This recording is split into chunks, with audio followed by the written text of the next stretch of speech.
Good morning, student. Welcome in online class. Today we teach in class 4th and our subject is science. So you know that our chapter number 12, that is last chapter, is completed. तो ये हमने आपको बताया कि हम लोगों का जो लास्ट चैप्टर था 12 चैप्टर साइंस का ये कंप्लीट हो गया है। ठीक है, अब इसमें भी हमने एक्सरसाइज आपको नहीं समझाया है। तो अब एक्सरसाइज स्टार्ट करने से पहले सबसे पहले हम इसका एक ब्रीफली समरी करना चाहते हैं। पूरे चैप्टर का जितना भी आपने पढ़ा है इसको एक बार एक एक टॉपिक फिर से बता देते हैं, जिससे आपको अगर कहीं डाउट हो तो आपको क्लियर हो जाए। तो देखिए, सबसे पहले हम लोगों का था द सोलर सिस्टम, इस चैप्टर का नाम था, यानी हम लोगों का ये पूरा। अब इसमें सबसे पहला वर्ड आता है प्लेनेट। तो व्हाट इज प्लेनेट? प्लेनेट को कैसे हम लोग डिफाइन करेंगे? तो प्लेनेट में कहा जाएगा अ heavenly body which revolve around a fix path is known as planets. Understand?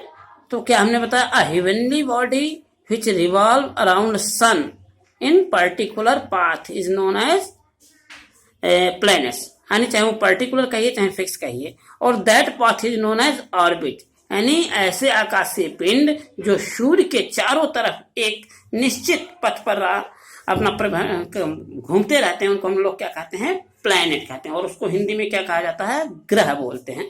तो किसी किसी वर्ड का हम लोगों को हिंदी भी जानना है। पहला हम लोग का हो गया प्लैनेट, यहाँ बता देते हैं। पहला वर्ड इस चैप्टर में क्या आपने पढ़ा था? प्लेनेट। प्लेनेट ग्रह हो गया। अब there are many planet. How many planet? There are 8 planet. How many planets हो जाएगा जब हम एक प्लेनेट तो बता दिया, आई थिंक प्लेनेट आपको समझ में आएगा। अब हाउ मेनी प्लेनेट्स? तो देयर आर 8 प्लेनेट्स। हाँ, प्लेनेट्स हो जाएगा। हाँ, अब कहते हैं आप किसको लर्न कर लीजिए। आपने थर्ड में भी इसके बारे में पढ़ा था, क्लास थर्ड में भी जो प्लेनेट्स के बारे में पढ़ा था। तो 8 प्लेनेट कौन कौन सा है? देखिए, सबसे पहले हम लोग का था Mercury, Venus, Earth, Mars, Jupiter, Saturn, Uranus, Neptune. ये हम लोगों का कितने हो गए? 8 प्लेनेट हो गए। ठीक है, तो अब 8 में हर प्लेनेट के बारे में थोड़ा थोड़ा ब्रीफली आपके बुक में दिया गया, उसको हमने बताया था कि किस प्लेनेट की क्या विशेषता है। अंडरस्टैंड? तो सबसे पहला जो हम लोगों का आता है वो आता है मरकरी। हाँ, एक चीज और आपको बताए थे प्लेनेट में कि they all have a special Indian name. उसका हिंदी में या इंडियन नेम भी है, इंडिया में उसको एक पर्टिकुलर अलग नाम से जाता है, और इंग्लिश में नेम या यूनिवर्सल नेम एक अलग है। जैसे मरकरी है फॉर एग्जाम्पल, तो मरकरी को हिंदी में हम लोग बुध बोलते हैं। बहुत सारे प्लेनेट का नाम हमारे हिंदी के डेज के नाम पे है, जैसे बुध, शुक्र, मंगल। देखिए, मंगल हो गया, बुध हो गया, बृहस्पति हो गया, शुक्र हो गया, शनि हो गया। ये इतने सारे प्लेनेट के नाम है 5। ठीक है, और जैसे रवि कोई प्लेनेट नहीं। रवि क्या है? रवि मतलब सन होता है, ये आपका स्टार होता है। और मंडे आपका कुछ नहीं होता। सोम मतलब सोम को ऐसे चंद्रमा बोला जाता, तो वो आपका सैटेलाइट है। तो केवल 5 दिन आपका ऐसे याद कर लेंगे हिंदी में तो आपको बहुत याद है। मंगल, बुध, बृहस्पति, शुक्र, शनि, यानी एक दिन आगे और पीछे वाला छोड़ दीजिए, शुरू के स्टार्टिंग संडे मंडे छोड़ दीजिए। अभी किस किस प्लेनेट के नाम है? अच्छा, ये जो डेज का क्रम है हमारे प्लेनेट का क्रम है अलग अलग है। तो जो हम प्लेनेट का क्रम पढ़ेंगे वो सन से डिस्टेंस के अकॉर्डिंग पढ़ेंगे। तो सबसे क्लोज सन के जो है वो हम लोग का मरकरी। पहला कौन सा प्लेनेट है? सन के सबसे क्लोज प्लेनेट जो है वो है मरकरी, और उसको हिंदी में क्या कहते हैं? बुध कहते हैं। हमारा पहला जो सबसे क्लोज प्लेनेट है वो है हम लोग का, इसको मिटा देते हैं, रिकैप आप कर रहे हैं। पहला प्लेनेट है मरकरी, मरकरी, और इसको हिंदी में क्या कहते हैं? बुध कहते हैं। इसलिए ये वर्ड हम हिंदी में ही लिख रहे हैं। बुध में आधा धा और पूरा धा रहेगा, जैसे धा यहाँ नीचे लिखा जाता है। तो ये भी जान लीजिए कि बुध में दा आधा है। बहुत लोगों को लगता होगा धा आधा, धा नहीं आधा है। बुध ऐसे भी बुध लिखा जा सकता है, बु आधा दा और ध, तो बुध। कोई अगर आपसे आपका कोई सीनियर पूछता है बुध में कौन सा लेटर आधा है, तो आपको बताना द आधा है, बुध। चलिए, बुध। तो पहला प्लेनेट हमारा है, it is close to the sun. इसकी क्या विशेषता है? ये सन के क्लोज है। It is a very hot during today and very cold at night. ये दिन में बहुत गर्म होता है और रात में बहुत ठंडा होता है।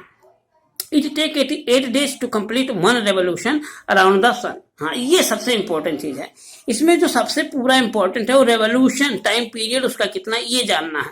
हमने एक होमवर्क भी दिया था, उसमें कहते सारे प्लेनेट्स का आप लिख डालिएगा। ठीक है, तो एक बार हम समरी कर देते हैं इसका। तो हमारा मरकरी का कितना है? 88 डेज है। कितना है? 88 डेज, यानी ये 80 डेज में सन को एक कंप्लीट रेवोल्यूशन कर लेता है। सेकंड हम लोग का है वीनस। वीनस को हिंदी में शुक्र बोलते हैं। क्या बोलते हैं? शुक्र ग्रह, शुक्र, ऐसे इसकी हिंदी भी जानना बहुत मस्त है। तो शुक्र जो आपका ग्रह है, वीनस को क्या बोलते हैं? हाँ देखिए हमने लिखा है वीनस, शुक्र। हाँ, इसमें क्या चीज होता है? It is the second planet from the sun, यानी डिस्टेंस से देखें तो सेकेंड नंबर पर कौन सा आता है? हम लोग का शुक्र आता है। और it is brighter object after moon in the sky, it is the brightest, यानी ये जो है आपका चंद्रमा के बाद, मून के बाद दूसरा ऐसा चीज है जो सबसे ज्यादा चमकता है। तो चांद देखते हो आप उतना चमकता है, बहुत ब्राइट होता है। It is the hottest planet, और ये बहुत गर्म प्लेनेट है। फिर इसके बाद बताया it take 225 days to complete one revolution around the sun, यानी ये जो है 225 डेज लेता है पूरा सन को एक कंप्लीट। यही आपको लर्न करना है, एग्जाम में भी पूछ सकते हैं। तो वीनस में हमने कितना बताया आपका? 225 डेज, 3 बता देते, फिर 225 days to complete one revolution, ठीक है। और इसमें सबसे बहुत इंपॉर्टेंट है जो आपको tick the correct answer, fill in the blanks, match में पूछ सकते हैं हम, वो है कि Venus is known as morning and evening star, यानी इसको मॉर्निंग स्टार भी बोला जाता है, इवनिंग स्टार भी इसी को बोला जाता है, दोनों बोला जाता है, जान लीजिए। Venus is known as morning and evening star, यानी शुक्र को भोर का तारा, भोर माने मॉर्निंग, सुबह का तारा बोला जाता है, और सांझ का तारा यानी इवनिंग स्टार बोले। ये एक्चुअली में मॉर्निंग और इवनिंग में भी दिखाई देता। आप अपने गार्जियन से पूछेगा, पेरेंट्स से, एक स्टार दिखाई देता बहुत, वो ब्राइट कलर का दिखाई देता, वही आपका होता है, ठीक है। इसके बाद थर्ड हम लोगों का जो है इसमें अर्थ है, अपना प्लेनेट। तो it is also called the blue planet, और आपका क्या है, इसको ब्लू प्लेनेट कहते हैं। क्यों ब्लू कहते हैं? इसमें जो सागर का पानी है पूरा, इस पे जब लाइट पड़ती हो तो ब्लू कलर का आकाश से दिखाई देता है, ठीक है, उस पे रिफ्लेक्ट होता है। दूसरी चीज है it is the third planet from the sun, sun से ये कौन सा? Third planet. हाँ, एक चीज हमने आपको बताया था, अगर आपको याद होगा, कि अर्थ थर्ड है। कैसे याद करेंगे? अर्थ लिखिए आप कैपिटल सिंपल ई से, जैसे अर्थ अगर हम लोग लिखते हैं तो ऐसे लिखते हैं ना, ई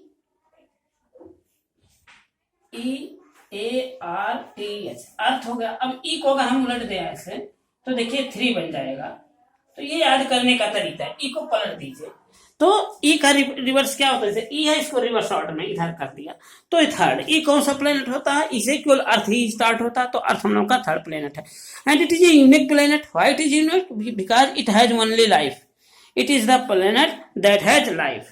और लास्ट में इट टेक 365 डेज अप्रोक्सीमेट। अभी आप मैथ्स में पढ़े होंगे कि 365.1/4 होता है, यानी 365 डेज 6 आवर भी होता है, लेकिन इसको राउंड फिगर में हम लोग 365 डेज पढ़ते हैं। तो आप बस इतना लिख देंगे तभी सही है कि कितना डेज लेता है?